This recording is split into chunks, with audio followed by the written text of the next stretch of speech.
birthday to you, Adeola. It's a joyful day.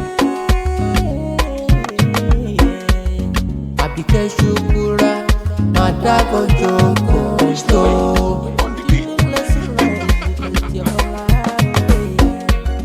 Ọjọ́ pẹ́rẹ́lẹ́ ní jẹ́ lọ́rẹ́lọ́ December tàbí ọdí. Má ṣe bó ṣe wù ọ́, kò fún ọpẹ́ fún nínú ọ̀rẹ́ tó mú ọ̀rọ̀ dún tuntun. Ìṣèlú rẹ̀ sọ̀lọ̀ ti bá ọ. Ọ̀pọ̀lẹ́jọ́ ṣọdún èṣì lọ́dún ìtàn tẹ̀sí mọ́. Ìṣe kò fi yọ̀wọ́, kò fi dúpẹ́ fọlọ́run. Ó yá fíjú rẹ̀ yín bá gbà á, tó rọ́jọ́ bí rẹ̀ gangan lè ní jẹ́. Abike Adeola, oya moda gọjọgọjọ, it's your birthday. Today it's your birthday. Ọlọ́sùnkàn mi ló pè mí o, tó lọ́jọ́ bí rẹ̀ kankan lè mí jẹ́. Ọládọ́lá Abike bí ọdún tó ti lé lọ́dún sí i.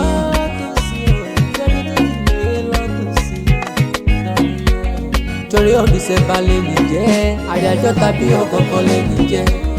Wà á dágbà wà á dógbò ní fọdún eléyìí ṣàṣemọ́.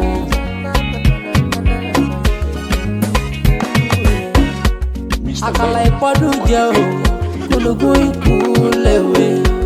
Lọ́lọ́ Olódùmarè shukurat, ìgbà ọdún kan ni.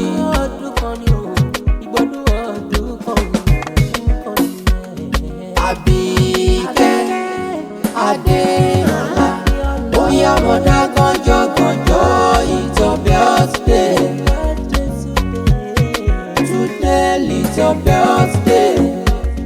Ilẹ̀ shukurat, mada gọjọgọjọ lóríire. Ìwọ lọ́lọ́jọ́ ìbí òní o, ọ̀pọ̀ ṣáyẹlẹ̀ padà tó bí ọlọ́mọ ni. Ẹ̀yin lọ́mọ lọ́fà mọ́jọ yẹ̀rọ kì í lálọ́nà àbíṣújó kọ́ òmò kí ọ dáadáa ni. Ìjàkadì lọ́rọ̀ ọ̀fà, ọmọjà kọjá kan tí wọ́n jà lọ́fà lílá lọ́dún lọ́jọ́ sí. Ó ṣojú ebè lọ́fà bẹ́ẹ̀ lóṣojú kò ní inú oko ni. Ẹ̀yin lọ́mọ gúnlùkù tí mo rí tí mo dáṣà kẹrìírí. Kàlà tí mo rí tí mo dáṣà bẹ́ẹ̀bẹ́ẹ̀lẹ́bí. Kálọ́ mi mo rí tí mo dáṣà lámì lọ́bẹ̀.